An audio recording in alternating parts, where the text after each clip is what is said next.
Hi, I'm Scott Cuthbert, co-founder of Safepedia, and super excited to be kicking off a new podcast series around human-centered centric innovation in safety. And of course, I need a area expert to jump in and help out with this topic. So, Sarah, why don't you introduce yourself and your background, and then maybe we can get into the first topic.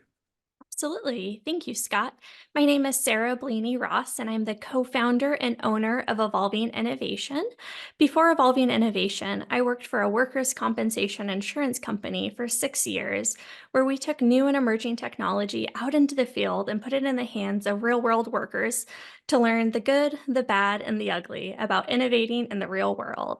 I'm so excited to be setting out on this voyage with you this morning where we'll be able to take people through the winding corridors of innovation and talk about the intersections of innovation, technology, and safety.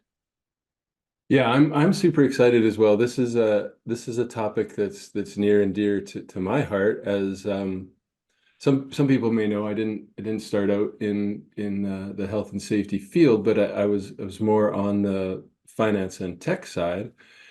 And my time with the Construction Owner Association Safety Committee, realizing that folks were always spending a lot of time researching and looking for the information they needed for legislative or best practice purposes. And of course, I said I can't really help, with your best practices, but I can certainly help try to consolidate or curate, create a single place where we can host this information. And that was really the catalyst for Safepedia. So I've got a lot of tech experience, but certainly the human-centered innovation is, it was present, I'm sure, but nothing that we really recognized or talked about. So I'm really excited to get into that today. And maybe Sarah, you can help define what human-centered innovation means. Yeah, human centered innovation is really just a mindset. It's an approach that prioritizes the needs, the behaviors, and the experience of the people at every stage of the design and innovation process. It's really thinking about that real world use of innovation, and it looks at the improvement and the novelty that we can bring into those existing systems or products by using the insights of those end users in the very beginning. I think about it a lot in safety. We think about what problem we're trying to solve, but oftentimes we start with the solution first and then figure out how to make it work for those end users. With human centered innovation, we put that person at the very center of the process and everything is built around them in the whole context. It really is born out of design thinking and user experience, thinking about how a solution based approach can help solve the old problems that we've really been trying to tackle in safety for a long time. And then you bring in that user experience design, and that focuses on the overall experience with the product or solution that you're trying to design. We think about this with safety because even if we design the perfect solution, but nobody wants to use it, it's not going to help us out very much. So when we put the human at the center of that process, it really lets us focus on that worker's experience. And hopefully that's going to lead to not only safer outcomes, but more effective and willingly adopted safety solutions. Yeah, that's a great introduction, great overview, and I think a lot of us are guilty, and myself included, of you have a problem, so you go and you try to find a solution, right? And you don't necessarily think about the people that are going to be involved in the process when you're looking at those solutions. It's that um, bells and whistles kind of approach to technology when really you're missing a huge opportunity to kind of look at what the people in the process need, not just what the process needs or what the output needs to look like. Absolutely. And that's really where the empathy, which is one of those core principles of human centered innovation, comes in. It allows those designers to really see the world through those end users' eyes, and that's going to help them design better solutions. The empathy kind of allows you to walk a day in those shoes to really understand what it's like. If you're in a busy construction site, is it realistic to always be grabbing your phone to update something on an app, or is it something where technology could do some of the work for you? And then that's where it really feeds into that iterative design. You may think you have something right the first time, but until you put it in the hands of the end users, you don't really know if it's going to work in the real world. And so being able to have lots of hands on it, get lots of feedback really early on is absolutely critical. And then that's the other piece is interdisciplinary collaboration, making sure that you have all the stakeholders at the table in the process to get all of those different views early on instead of once you already have a solution in place and then hearing everything from everybody about how you did everything wrong. So we've learned a lot about really focusing on the front end, spend a lot of time defining your problem, getting that feedback of what's important, what really matters from everybody at the table, then going to the drawing board and really trying to come up with that solution to test and iterate on.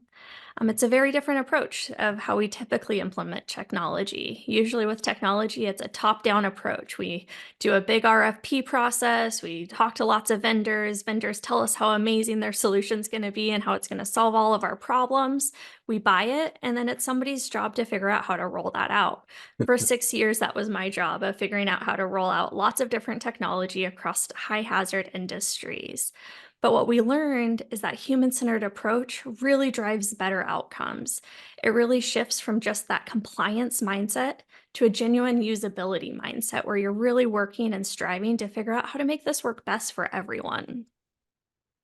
Yeah, I think, and that that real world example that you just shared, I think we've probably all seen that, whether a large organization or small, medium-sized organization, the RFP process that you mentioned, like my experience was selling working with construction companies on the project control side of things, and there was always a steering committee that was required to make those decisions with finance and operations and IT and yet this a lot of times the safety department had autonomy to make those decisions on their own, and more often than not, just like you described, they would say, "Oh, hey, by the way, IT department, we just bought some software because I was talking to this salesperson who said this is going to solve our problem. So can you figure out, how to How to get it make it work. to work, right?" And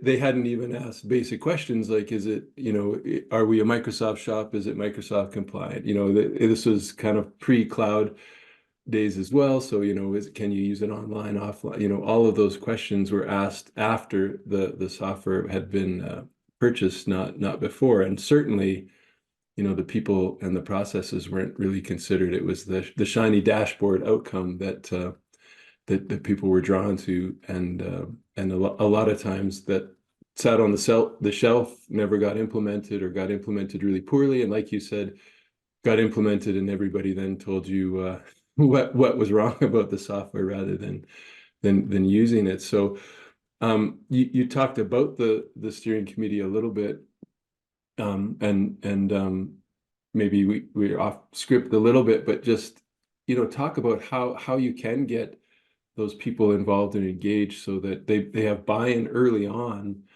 rather than, oh, surprise, we have a new system or process to use. I'm not sure if that, I'm throwing a little curveball. I'm not sure if that fits in. Absolutely. Yeah. Yeah, I think this is really where having the right stakeholders at the table is absolutely critical. You have to have your IT a part of the conversation, really, with any emerging technology.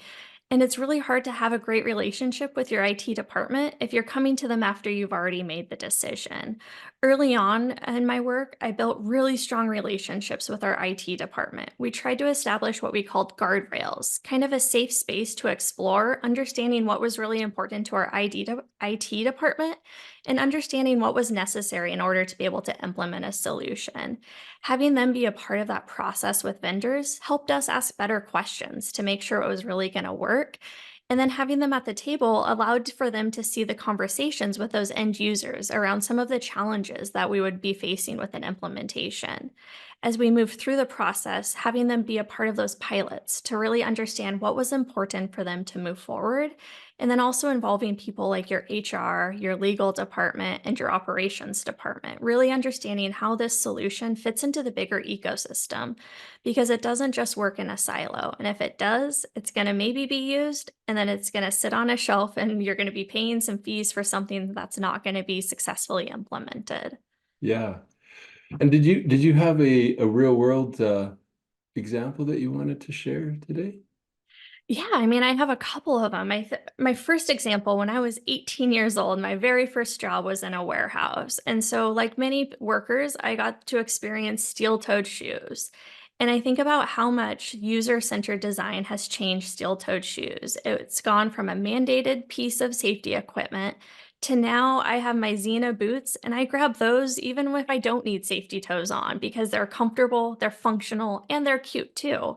And that's made a world of difference. And then we think about in the ergonomics world, things like exoskeletons that have really been designed to support those users for really hard things that we haven't been able to prevent injuries for in other ways.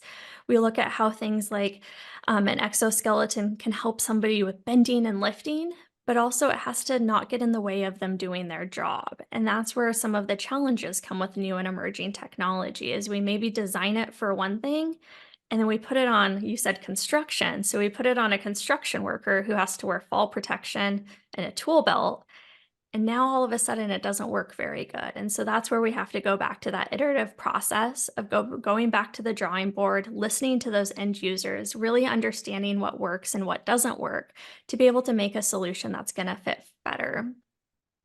Yeah, those are some great examples, and I think you're going to jump into ideation and development process. And I just this is certainly anecdotal assessment, not scientific by any stretch, but having worked with both U.S. based companies and Canadian based companies, I found again, and this is a very general statement, but Canadian companies would make that decision, on technology and sort of had the attitude of now we've made this investment, we can't afford to not get it to work. Mhm. And I often found US companies were like, hey, we made a bad decision on this technology. We can't afford to invest any more into it. So I don't know if a cultural difference or just my experience in construction, but US companies were much quicker to make an assessment that this was the wrong decision. We need to throw it out and start over again. And I think that's important. Like not, you don't want to waste time or resources, but also you don't want to paint yourself into a corner because you learn something during this ideation and development process that then kind of precludes that technology that you already invested in, if I'm Yeah. clear. Yeah, I think that's a huge part of the innovation mindset, right? Is a lot of times, especially in safety, we never want to fail. Failure is terrible because that means somebody's going to get hurt or seriously killed. And that's where taking an innovation mindset really takes a culture shift where failure is an option. We want to fail fast and we want to give things a chance. And that's where being really thoughtful in your design of creating a pilot, understanding what is it you're testing, what is it you're looking for, and what are those goals, and being able to iterate. It may not work right out of the gate. You may have to go back to the drawing board, make some changes, figure it out a second time, and go forward again. But oftentimes in these really cutthroat industries like manufacturing, where we really focus on delivering 100% accurate products, it's a really hard shift, except especially for the people at the executive table, where they're Right. not used to hearing, this didn't work.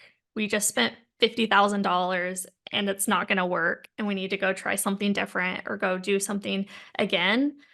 But that's where some of the best ideas come from is being able to going back to the drawing board, taking those pilots, being able to iterate on those pilots, build off the successes, and also learning from those failures. Not everything's going to work. A lot of these pilots will end up being a failure, but being able to understand why it failed, what are the parameters, what you could do differently, and what is really necessary in order to make something successful in your organization is absolutely critical. I think about national safety councils put out a really great resource around piloting and implementing safety technology, really trying to give people a roadmap. And a huge part of that is really truly understanding your problem. When you understand that problem, it's going to allow you to go through the change process, really understanding what's going to be necessary to make that. You're going to spend a ton of time planning. You're going to spend so much time planning that most people are going to be like, why aren't we getting started yet? Let's go, let's go, let's go. We signed the contract, we're paying, let's get this rolled out. But really, that's when you create a recipe for disaster, when you don't spend enough time planning. I'm a project manager by training, so I can tell you 80% of your project is that planning process before you really hit the ground running. But without that thorough plan, you're not going to be prepared for a successful pilot. Once we are ready, then we really look at how those use cases, how does it really fit into the jobs? And that's where we have a lot of conversations with those end users, understanding what are the gaps that we need to fill before we can roll this out? Do people have the skills, the knowledge, and the abilities to really successfully implement this? A lot of times with technology, we focus solely on the project management side, and we forget about the whole change management process where we really are equipping the people that are necessary for that change to go forward. So we get the process rolled out, but we've left all of the people behind. People are naturally very resistant to change. They like to do their jobs how they've been doing their jobs, and they don't want to do something different. And unfortunately, that's the reality for most humans. We're creatures of habit. And without some really thoughtful change management, you're going to face a lot of resistance. And that's where being prepared and your plan is going to be really critical. Moving into how we evaluate those pilots is that next step is really understanding what is it that we're looking at as part of this.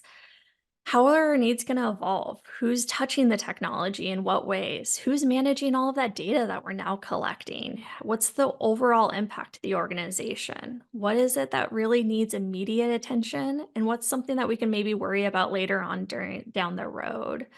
I think about the technology gap in most of our workforce. A lot of organizations have a huge spectrum of people in their comfort level with technology. I was the millennial. I was the early adopter of every iPhone until I bought a farm and became really poor and realized it's pretty expensive to always have the latest and greatest technology. But I've always been curious about technology. You put something new in my hands, and I want to figure out how to make it work. I want to understand everything. My husband, on the other hand, he was the only kid in college who still had a landline. I had to force him into getting a cell phone, and still to this day, he uses maybe 1% of the functionality of technology. And that's reflective of a lot of people in the workforce. And when we underutilize our technology, we're missing out on a lot of key opportunities. But until we really understand what are those benefits, how can it really help somebody do their job better, quicker, more effective? That's where we can really start seeing success. One of my favorite questions to ask workers is, what do you hate about your job? What is dull, dirty, dangerous, monotonous? What do you just dread about doing every day? And those are the insights to try to find those solutions that people want, right?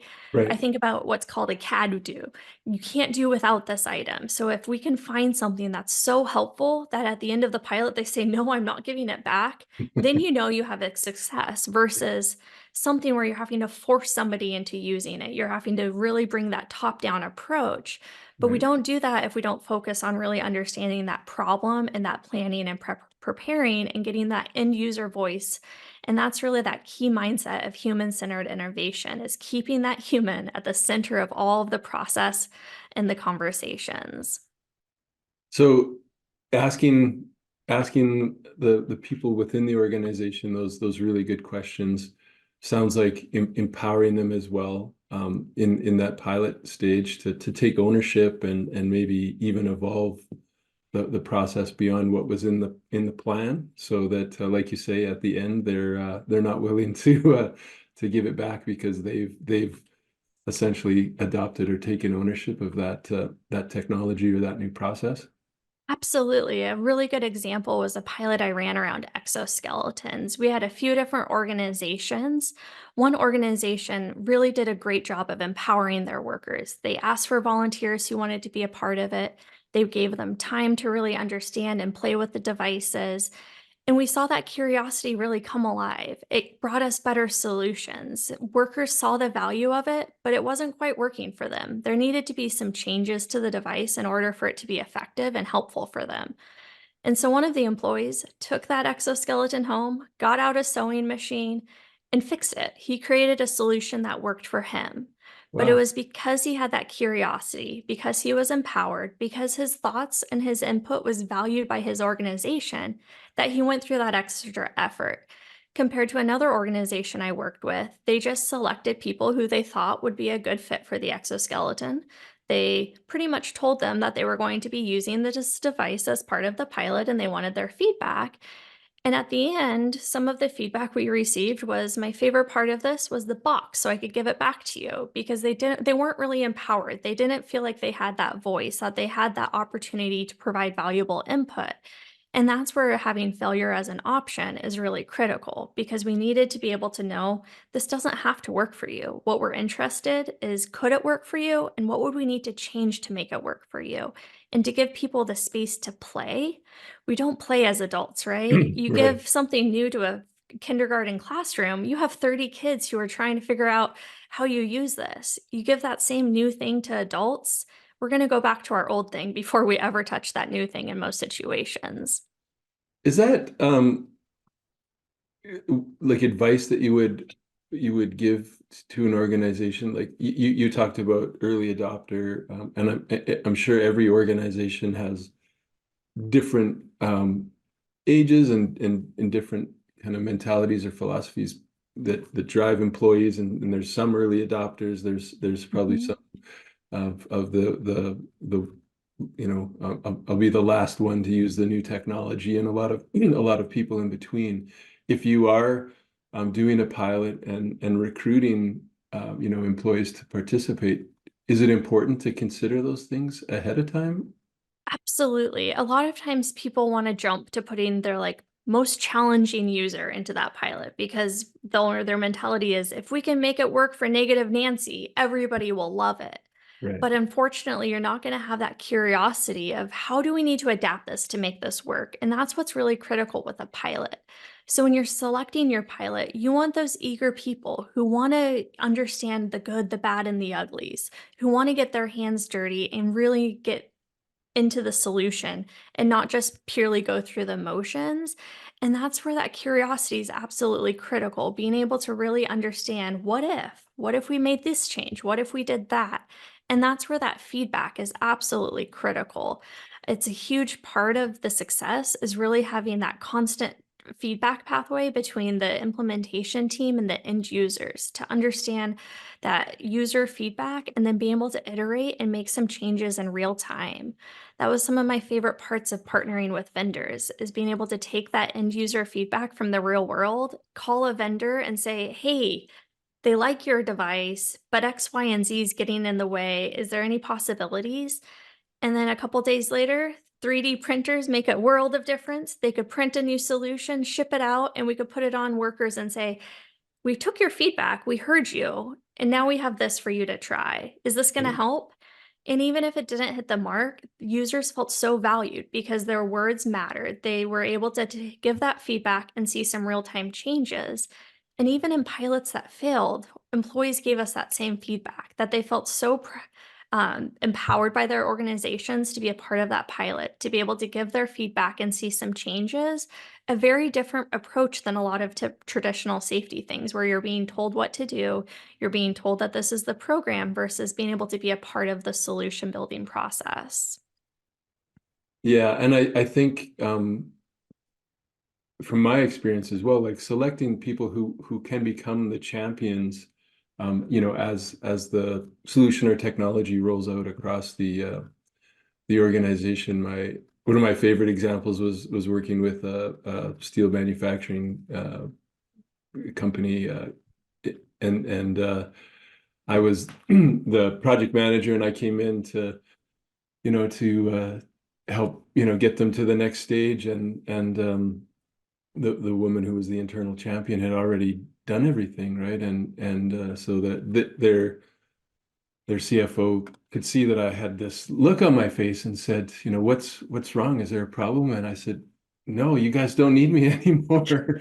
Like you're Yeah. taking ownership of this, and you're ready to run with it. And if you have the right people on the team, then they can definitely become those post pilot and post implementation champions. And you want somebody who's a natural leader within the workforce, right? Who really understands the dynamics, who's trusted. If you're selecting somebody who nobody trusts, their word's not going to really go very far when it comes to being that champion. So, being able to find those right people is really helpful. Oftentimes, safety committees are a really good mix of individuals from a lot of different departments, and that can be a good starting ground for some of those conversations of who else do we need to get at the table to try this? Who else could we kind of have be these people?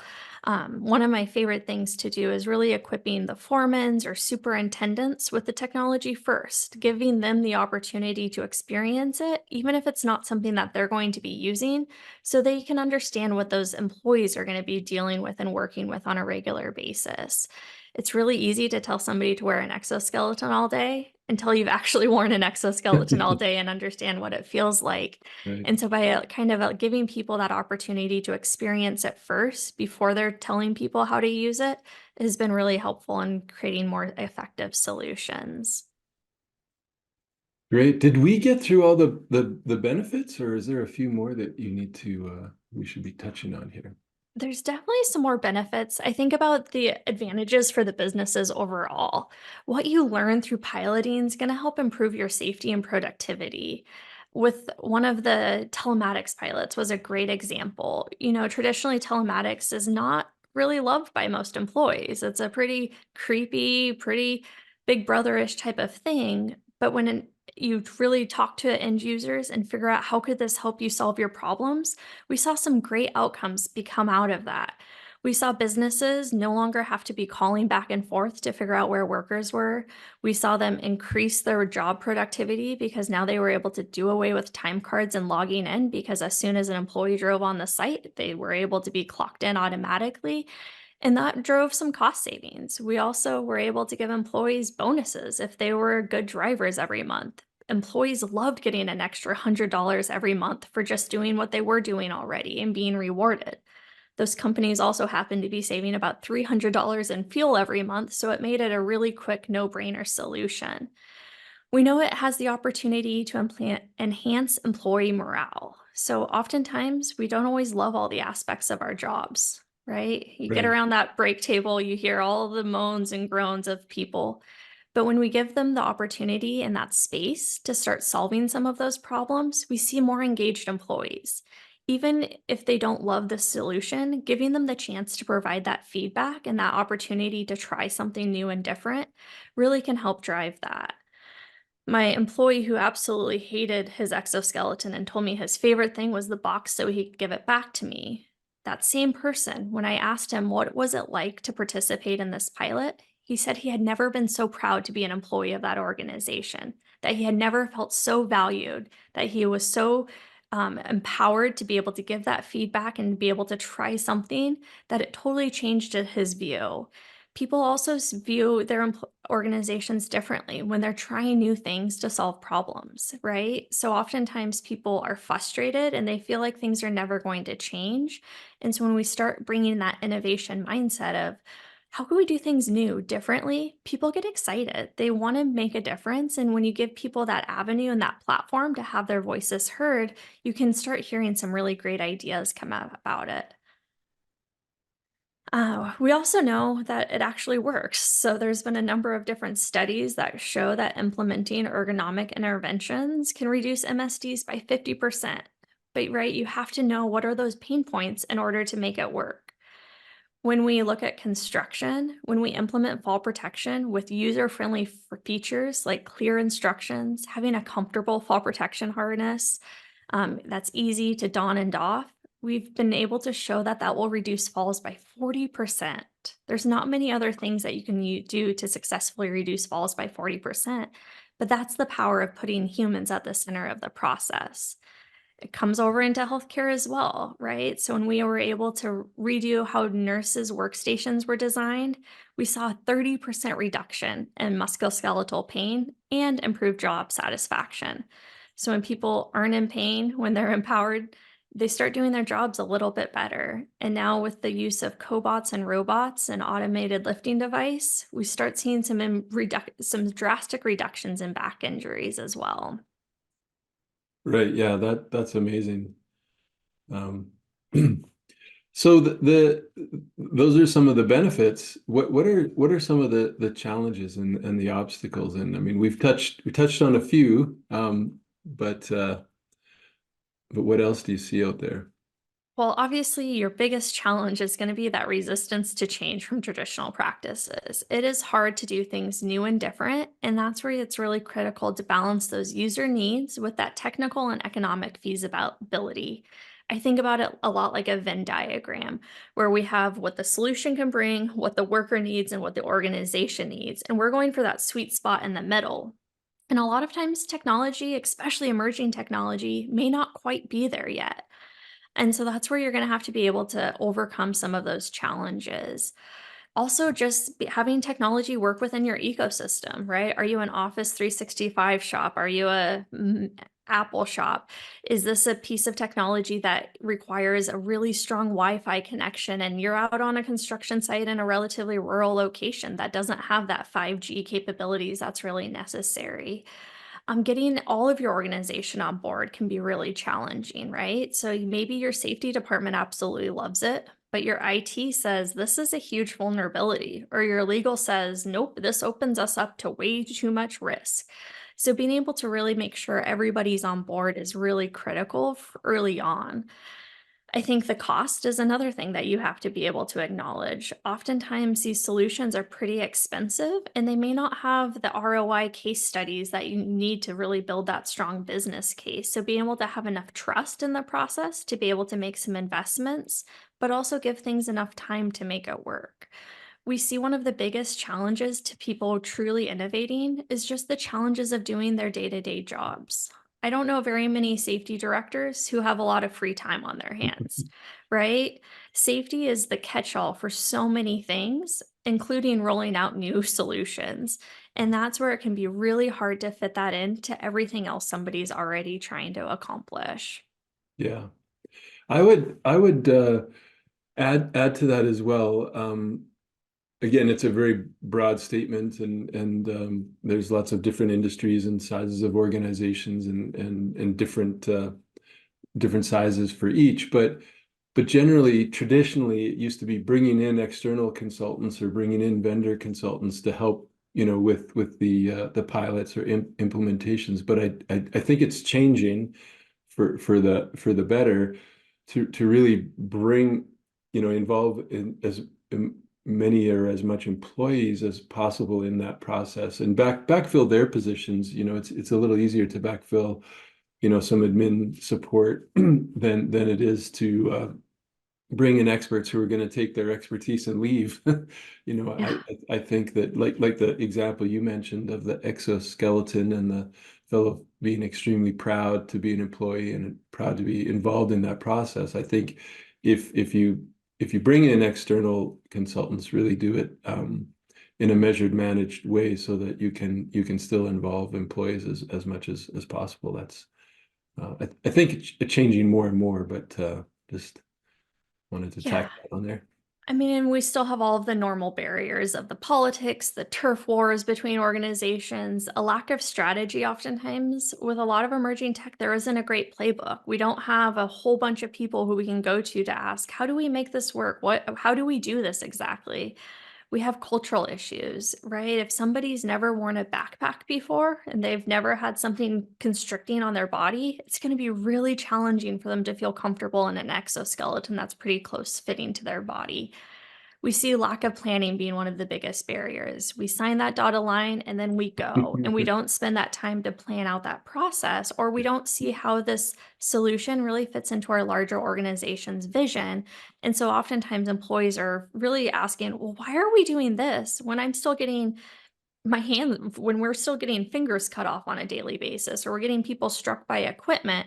Why are we worrying about this? And that's really where you can start seeing some of that resistance come up with a resistant workforce. You have to really acknowledge that employees wants, needs, and desires, or they're going to be digging in their heels. And it's really hard to get people willing and able to engage technology if they're resistant to it. Yeah, absolutely.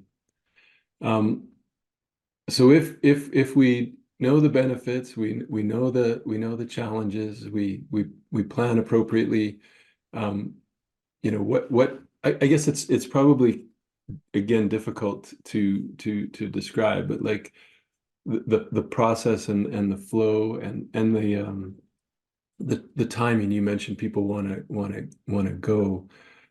So how do we frame it up and have the right mindset going in? Yeah, to go into it, we really need to build that support for innovation across the organization.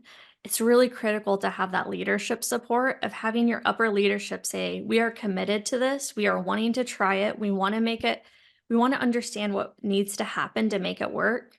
And then getting that buy-in at all of the levels. So you may have that top leadership, but if that middle management that's overworked and has too much on their plate is pretty resistant to it, employees are going to pick up on that.